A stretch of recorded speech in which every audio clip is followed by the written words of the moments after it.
The constraints in 3ds Max have quite a lot of flexibility.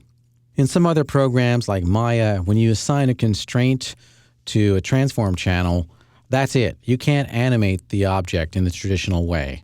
But actually in 3ds Max you can, because there's a system of layering to the controllers and constraints.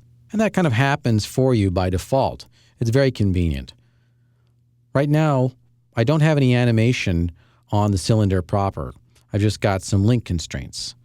And I'm just going to animate that cylinder dropping. Go ahead and position that at about 5 seconds in.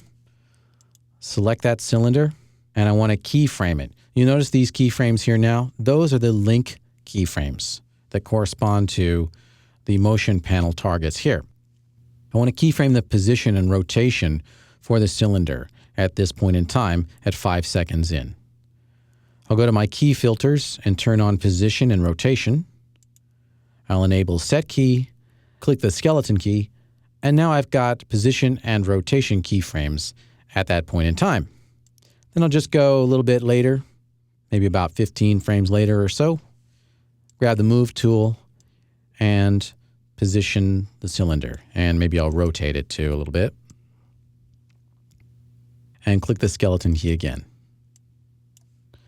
And as you can see, even though it's constrained to the floor at that point in time, I'm also able to animate it as well. Maybe I'll move that keyframe a little bit earlier to speed that up. That's pretty cool. And that all happens because 3ds Max has something called a list controller added by default. I'll turn off set key.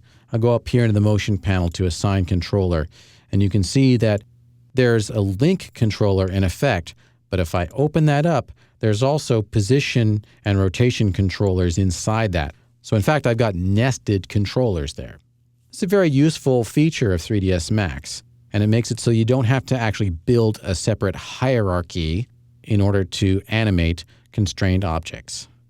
That's a basic introduction to controllers and constraints in 3ds Max. Again, it's a very powerful set of tools that you can use to animate objects.